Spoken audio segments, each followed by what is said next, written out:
মধ্যপ্রাচ্যে নিরস্ত্র নিপীড়িত নির্যাতিত ফিলিস্তিনিদের উপর দখলদার ইসরায়েলি বাহিনীর চলছে নির্মম নির্যাতন। আমাদের হাতে এসেছে গুরুত্বপূর্ণ আপডেট আন্তর্জাতিক সংবাদ। শুরুতেই থাকছে বেন গুরিয়নে ক্ষেপণাস্ত্র হামলা, মৃত্যু ভয়ে মাটির নিচে ৩০ লাখ ইসরায়েলি। এবারে জানিয়ে দিব ভারতকে কড়া বার্তা দিলেন খালিস্তান নেতা।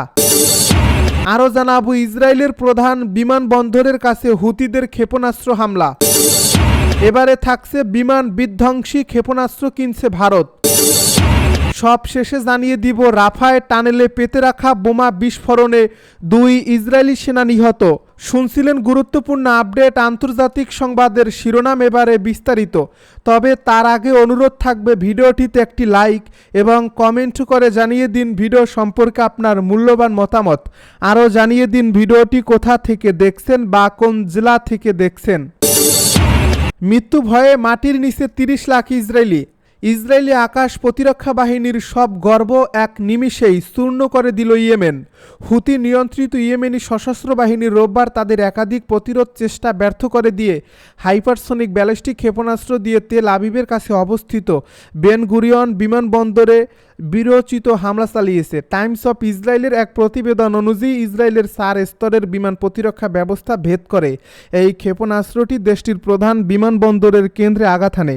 এই হামলার পর ইসরায়েলি বেসামরিক বিমান চলাচল কর্তৃপক্ষ তাৎক্ষণিকভাবে বিমানবন্দরের সব ফ্লাইট স্থগিত করছে।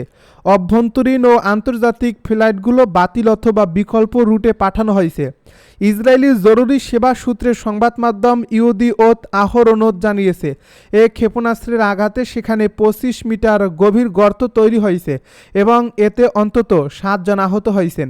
এদিকে ইয়েমেনের সশস্ত্র বাহিনীর মুখপাত্র ব্রিগেডিয়ার জেনারেল ইয়াহিয়া সারিয়া এক বিবৃতিতে বলেছেন, আমরা ইসরায়েলের বেন গুরিয়ন বিমানবন্দরে হাইপারসনিক ব্যালিস্টিক ক্ষেপণাস্ত্র দিয়ে আঘাত করছি। ইসরায়েলি বিমান প্রতিরক্ষা বাহিনী এই ক্ষেপণাস্ত্রটি আটকাতে ব্যর্থ হয়েছে। আঞ্চলিক পর্যবেক্ষকেরা বলছেন হাইপারসনিক ক্ষেপণাস্ত্র দিয়ে ইসরায়েলের অভ্যন্তরে ইয়েমেনের এই হামলা অঞ্চলের জন্য এক নতুন সামরিক বাস্তবতার সূচনা করছে। ইসরায়েলি সংবাদ মাধ্যমের মতে ইসরায়েলের বিমান প্রতিরক্ষা ব্যবস্থা যেমন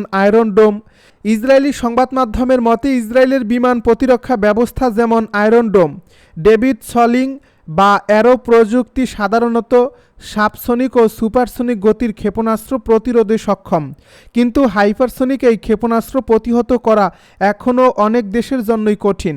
এদিকে হামলার পর ইসরায়েলি গণমাধ্যমে প্রকাশিত ভিডিও ফুটেজে দেখা গেছে বেন গুরিয়নে হামলার পর মাটিতে ২৫ মিটার গভীর গর্ত তৈরি করছে।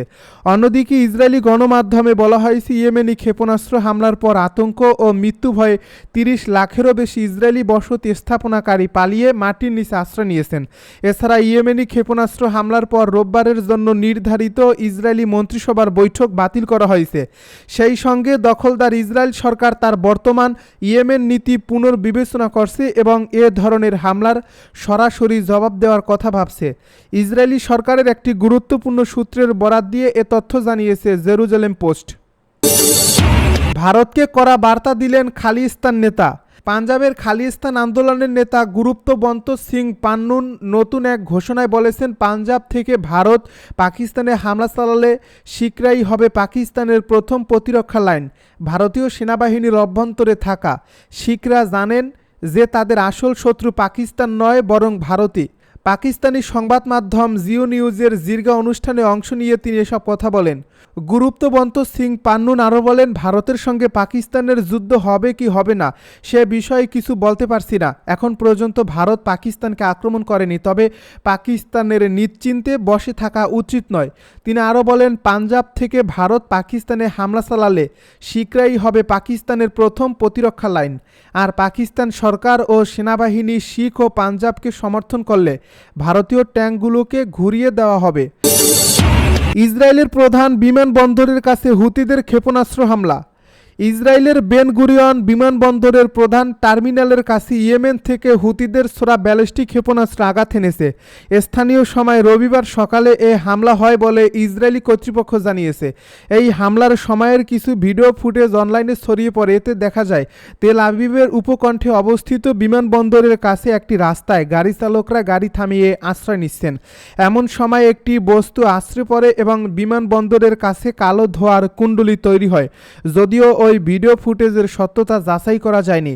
জরুরি পরিষেবা সংস্থার বরাত দিয়ে ইসরায়েলি সংবাদ মাধ্যম জানিয়েছে এ বিস্ফোরণে 4 জন আহত হয়েছে এবং আরও 2 জন আশ্রয় কেন্দ্রে যাওয়ার পথে আহত হয়েছে।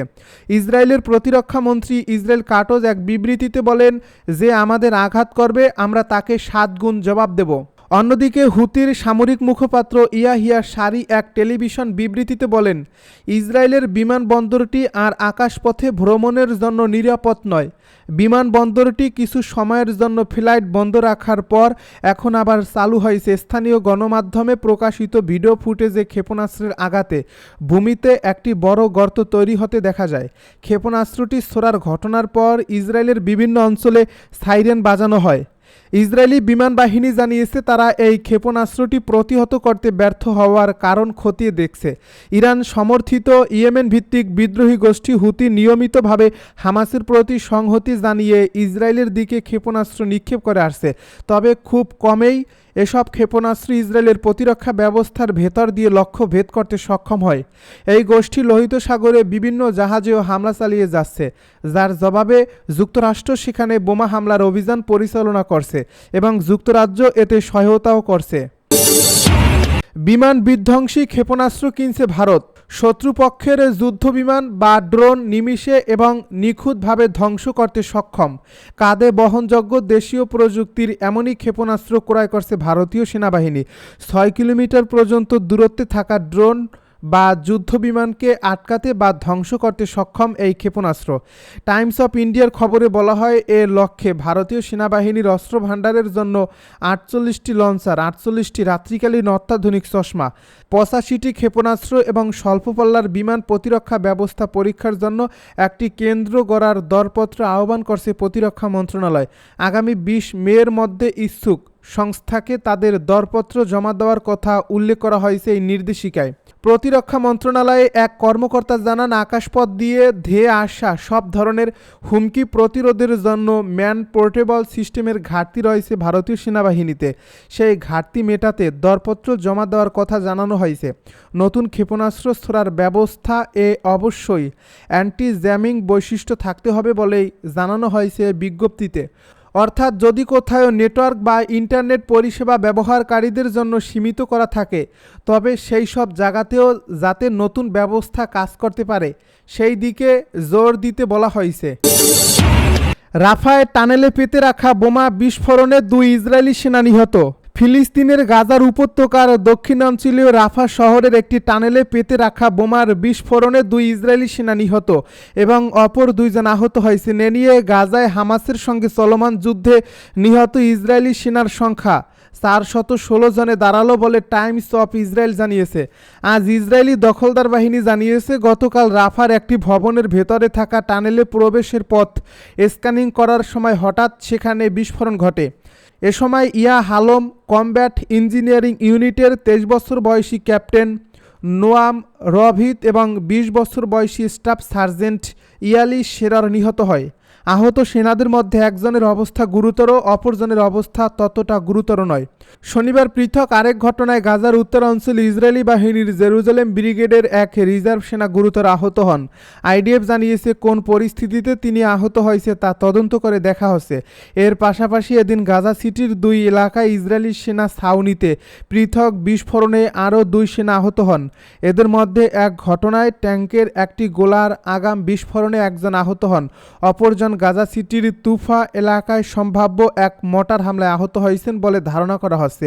ফিলিস্তিনি জনগণের বিরুদ্ধে তীব্র নৃশংসতার প্রতিশোধ হিসেবে ফিলিস্তিনের ইসলামী প্রতিরোধ আন্দোলন হামাস দখলদার গোষ্ঠীর বিরুদ্ধে ঐতিহাসিক অভিযান চালানোর পর 2023 সালের 7 অক্টোবর গাজায় গণহত্যা যুদ্ধ শুরু করে ইসরায়েল। তেল আবিব সরকার গাজায় তাদের ঘোষিত লক্ষ্য অর্জনে পুরোপুরি ব্যর্থ হয়েছে। যদিও ইসরায়েলের নির্বিচারে হামলায় কমপক্ষে 52,495 জন ফিলিস্তিনি ফিলিস্তিনি শহীদ হয়েছে, যাদের বেশিরভাগই নারী ও শিশু।